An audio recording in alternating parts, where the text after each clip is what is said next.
हरे कृष्ण कृष्ण कृष्ण हरे हरे। तो भक्तबिंदुगण आजकेर भिडियोटी रयेछे 9 जुलाई मंगलवार पालित होच्छे विपत्तारिणी पुजो। और जे सकल भक्तरा এই বিপত্তারিণী পুজোর ব্রতটি পালন করবেন অর্থাৎ এই পুজোর উপবাস থাকবেন তারা অবশ্যই জানবেন। আর যে সকল ভক্তরা উপবাস করবেন না, যদি না উপবাস করে থাকেন তবুও, আর যে সকল ভক্তরা উপবাস করবেন তারাও অবশ্যই আপনারা এই বিপত্তারিণী পুজোর দিনে ভুলেও এই কয়েকটি খাবার খাবেন না এবং ভুলেও এই কাজগুলো কখনোই করবেন না, নইলে আপনার ব্রতটি নষ্ট হয়ে যাবে। এর ফলে দেবী বিপত্তারিণী আপনার উপর রাগান্বিত অর্থাৎ রুষ্ট হবে। তাই অবশ্যই আপনার পরিবার মঙ্গল করতে চাইলে অবশ্যই এই দিনে আপনারা এই কয়েকটি জিনিস ভুল করেও খাবেন না। পরিবারের যে কোনো সদস্য এই জিনিস থেকে বিপত্তারিণী পুজো থেকে দূরে থাকবেন, এই কয়েকটি জিনিস থেকে। আর এই জিনিসগুলো এই বিপত্তারিণী পুজোর দিন ভুল করেও করতে নেই। তো অবশ্যই ভিডিওটি মনোযোগভাবে সম্পূর্ণ শ্রবণ করবেন। চ্যানেলে নতুন হয়ে থাকলে দয়া করে চ্যানেলটিকে সাবস্ক্রাইব করবেন, লাইক করবেন, কমেন্টে ভক্তি ভালোবাসা শ্রদ্ধা দিয়ে জয় মা বিপত্তারিণী জয় লিখে দিতে ভুলবেন। তো অবশ্যই ভিডিওটি আপনারা ভক্তি ভালোবাসা শ্রদ্ধা দিয়ে এই দিনে অবশ্যই শ্রবণ করবেন। সনাতন ধর্ম অনুসারে বলা হয় যে দেবীর পুজো করলে জীবনে সব পাপ দূর হয়, সেই সঙ্গে সমস্ত রকম বিপদ থেকে ভক্তদের রক্ষা করেন দেবী বিপত্তারিণী। প্রতি বছর আষাঢ় মাসের বিপত্তারিণী ব্রত পালন করে থাকেন সকল ভক্ত। আর এই দিনে সকল ভক্তরা বিপত্তারিণীর পুজো করেন তাদের মঙ্গল কামনার জন্য। এবং অবশ্যই এই সকল ভক্তদের মধ্যে অনেকেই রয়েছেন যারা এই দিনে ব্রত পালন না করেও এই কয়েকটি খাবার খেয়ে ফেলেন এবং এর ফলে তাদের পরিবারে অমঙ্গল ঘটনা এবং কোনো ধরনের দুর্ঘটনা ঘটে থাকে, যা পরিবারের জন্য মোটেই শুভ নয় এবং পরিবারে নেতিবাচক শক্তি বজায় থাকে। এর ফলে পরিবারের সংসারে সর্বদা কলহ, দুশ্চিন্তা, খারাপ কিছু ঘটে যাওয়া, অমঙ্গল এবং অর্থনৈতিক সমস্যা দেখা দিতে পারে। তাই অবশ্যই ভিডিওটি আপনারা মনোযোগভাবে শ্রবণ। দেবী বিপত্তারিণীকে প্রসন্ন করতে পারলে ভক্তদের যে কোনো বিপদ থেকে রক্ষা করে।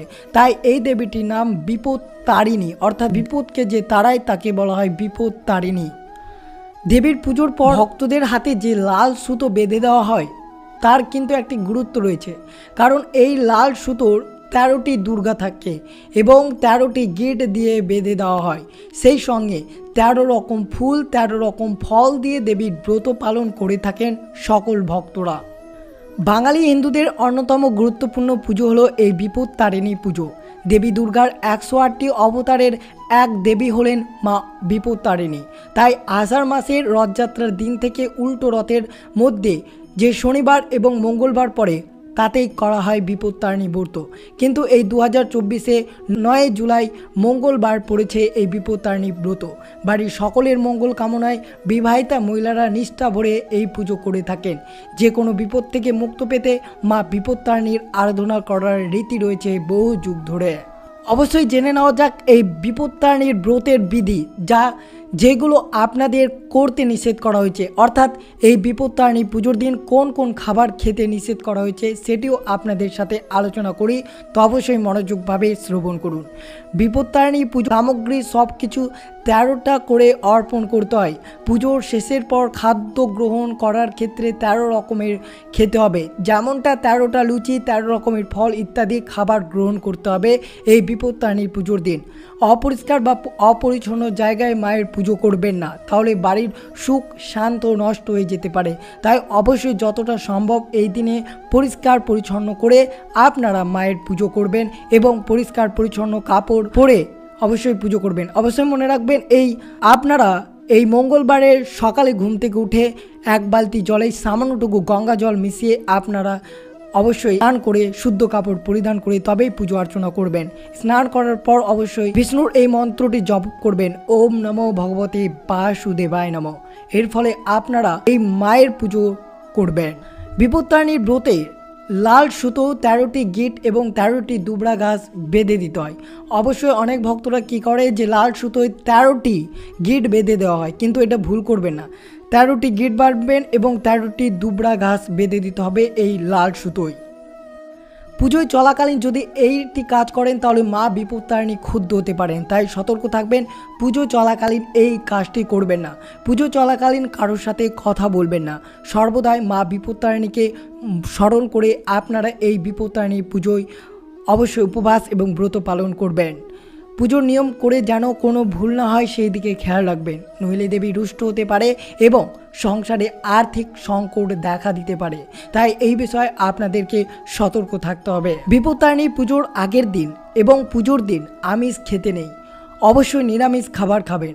অবশ্যই আপনারা বিপত্তারিণী পুজোর আগের দিন অর্থাৎ সোমবারে যদি আমিষ খান তাহলে অবশ্যই আপনারা পুজোতে অংশগ্রহণ করতে পারবেন না। তার আগে অবশ্যই শ্রী বিষ্ণুর সহস্রনাম জপ করবেন এবং শ্রী বিষ্ণুর মন্ত্রটি 108 বার জপ করতে হবে।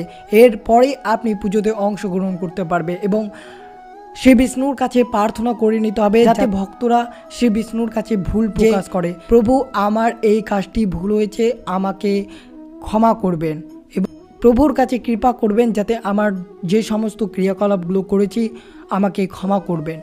এর ফলে আপনারা অবশ্যই মনে রাখবেন এই বিপত্তারিণীর পুজোর দিন কোনো ধরনের মাছ, মাংস এবং তামসিক খাবার থেকে দূরে থাকতে হবে। এই দিনে আপনাদের পরিবারে কোনো ধরনের অ্যালকোহল, নেশা জাতীয় দ্রব্য যাতে কেউ না পান করে।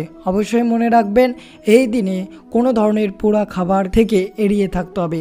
অর্থাৎ আপনারা যদি কোনো ধরনের খাবার তৈরি করেন আর সেই খাবারটি যদি পোড়া হয় তাহলে এই খাবারটি থেকে আপনাদের দূরে থাকতে হবে এবং এই বিপত্তারিণীর পুজোর দিন অবশ্যই মনে রাখবেন মাছ, মাংস থেকে দূরে থাকতে হবে।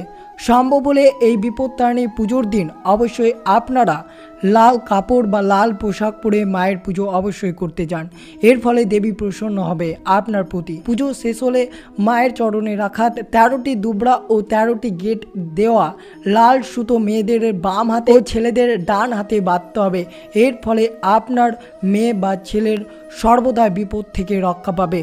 বিপত্তারিণী পুজোর দিন ভুলেও বাড়ি থেকে কাউকে চিনি দেবেন না, এই ক্রিয়াকলাপটি ভুল করেও করবেন না। যদি আপনার বিপত্তারিণী পুজোর দিন বাড়িতে কাউকে যদি চিনি দান করা হয় তাহলে সেটি অমঙ্গল বলে মনে করা হয়, তাই অবশ্যই এই দিনে সতর্ক থাকবেন। এই দিনে কাউকে অপমান করবেন না। এই বিপত্তারিণী পুজোর দিন কারোর সম্পর্কে নিন্দাজনক বাক্য অর্থাৎ অপমান করার মতো কোনো ধরনের কথা বলবেন না, কাউকে নিয়ে সমালোচনা করবেন না, কাউকে অপমান করবেন না এবং অবশ্যই পারলে গরিব এবং দুঃস্থ ব্যক্তিদের খাদ্য সামগ্রী দিয়ে অবশ্যই দান করলে মা বিপত্তারিণী অবশ্যই আপনার প্রতি সন্তুষ্ট হবে। যারা ব্রত পালন করবেন তাদের এই দিনে চালের কোনো খাবার খাওয়া যাবে না, অবশ্যই ভাত, চিড়ে, মুড়ি এইসব খাবার থেকে আপনাদের এড়িয়ে চলতে হবে। বিবাহিতা মহিলাদের আলতা, সিঁদুর অবশ্যই পড়তে হবে এই শুভ তিথিতে। নিজেকে পরিষ্কার পরিচ্ছন্ন করে তবে মায়ের পুজোতে আপনারা অংশগ্রহণ করবেন। এর ফলে দেবী অনেকটাই সন্তুষ্ট হবে এবং আপনাকে কৃপা বর্ষিত করবে এবং আপনার যতটা বিপদ রয়েছে সব থেকে আপনারা মুক্ত পাবেন। অবশ্যই যে মায়েরা এই বিপত্তারিণী পুজোটি করবে তারা অবশ্যই তাদের পরিবারকে 13টি গিটের লাল সুতো বেঁধে দিবেন এবং আপনিও সেটা হাতে বেঁধে নেবেন। অবশ্যই মনে রাখবেন 13টি দুব্রো গিট দিয়ে বেঁধে তবে আপনারা এই সুতোটি আপনার ছেলে বা মেয়ে বা আত্মীয়দেরকে পরাবেন। মা বিপত্তারিণীকে অবশ্যই জবা ফুল দিয়ে অর্পণ করে আপনারা পুজো করবেন। বিপত্তারিণী হলো ভারতের পশ্চিমবঙ্গ, উড়িষ্যা রাজ্য এবং পার্শ্ববর্তী অঞ্চলে পূজিত হয় এক হিন্দু দেবী। তিনি দেবী সংকটনাশিনী এবং দেবী দুর্গা এর 108 অবতারের মধ্যে অন্যতম। হিন্দুরা মূলত বিপদ থেকে উদ্ধার পাওয়ার জন্য এই দেবীর পুজো করেন। আষাঢ় মাসের সোজা রথ থেকে উল্টো রথের মধ্যে মঙ্গলবার ও শনিবার এই হিন্দু মহিলারা বিপত্তারিণী ব্রত পালন করে থাকেন। যিনি সমগ্র বিপদ থেকে রক্ষা করেন বা যিনি বিপদ সমূহ নাশ করেন তিনিই হচ্ছেন বিপত্তারিণী। যিনি দুর্গা তিনিই বিপত্তারিণী। তিনি পুরাণে কৌশিকী দেবী নামে খ্যাত, আবার তিনি জয় দুর্গা। দেবীর উৎপত্তি হয়েছিল পরমেশ্বর ভগবান শিবের অর্ধাঙ্গিনী দেবী পার্বতীর কৃষ্ণকোষ থেকে, তাই তিনি কৌশিকী। পুরাণ মতে শম্ভু ও নিঃশম্ভু নামে দুই অসুরের হাতে দেবতারা পরাজিত হয়ে হিমালয়ে গিয়ে মহামায়ার স্তম্ভ করতে লাগলেন। সেই সময় পরমেশ্বরী ভগবতী পার্বতী সেই স্থান দিয়ে যাচ্ছিলেন। দেবী তাদের স্তব্ধ শুনে বললেন, আপনারা এখানে কার স্তব্ধ করছেন? সেই সময় ভগবতী পার্বতীর শরীর থেকে তার মতন দেখতে আর একজন দেবী বের হয়ে আসলেন।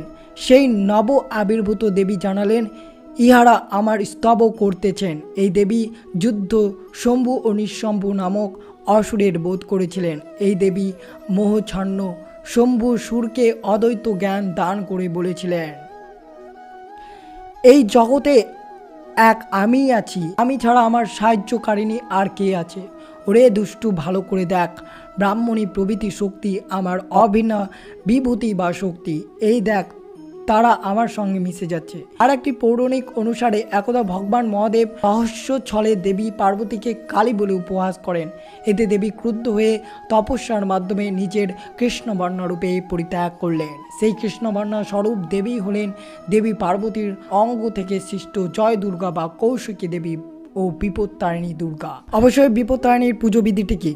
বিপত্তারিণীর যে সকল ভক্তরা ব্রত পালন করবেন তার আগের দিনে বা সেই দিনে নিরামিষ আহার গ্রহণ করতে হয়। পুজোর দিনে 13 রকম ফুল, 13 রকম ফল, 13টি পান, 13টি সুপারি এবং 13 গাছা লাল সুতোর মধ্যে 13 গাছা দুবরা গাছ সহযোগে 13টি গিটে বেঁধে ডুরি তৈরি করতে হয়। এরপর আম্র পল্লব দিয়ে ঘট স্থাপন করে ব্রাহ্মণ দ্বারা পুজো করতে হয়।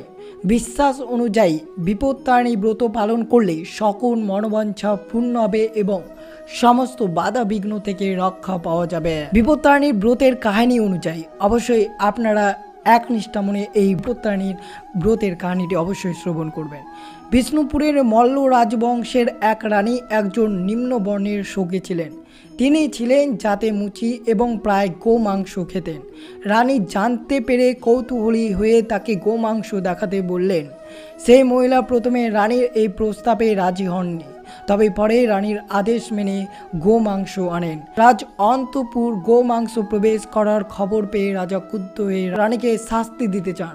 তখন রানী গোমাংস তার বস্ত্রের নিচে লুকিয়ে রেখে দেবী দুর্গাকে স্মরণ করতে থাকে। রাজা রানীকে তাল্লাশ করে দেখতে পান রানীর বস্ত্রের নিচে গোমাংস নয়, রয়েছে একটি লাল জবা। সেই থেকেই বিপত্তারিণীর পুজোর প্রচলিত হয়েছে এবং চারদিকে ছড়িয়ে পড়েছে। তবে অবশ্যই যদি আপনারা মনোযোগভাবে এই বিপত্তারিণী ব্রত শুনতে চান তাহলে অবশ্যই চ্যানেলে গিয়ে আপনারা এই দিনে ব্রতের কাহিনীটি অবশ্যই অনেক কিছু বিস্তারিতভাবে আপনারা শ্রবণ করতে পারবেন, তাই অবশ্যই চ্যানেলে গিয়ে শ্রবণ করতে পারেন। তো এই ছিল ভিডিওটি ভালো লাগলে অবশ্যই চ্যানেলটিকে সাবস্ক্রাইব করবেন, লাইক করবেন, কমেন্টে ভক্তি ভালোবাসার শ্রদ্ধা দিয়ে জয় মা বিপত্তারিণীর জয় লিখে দিতে ভুলবেন না। অবশ্যই সুস্থ থাকবেন, সতর্ক থাকবেন।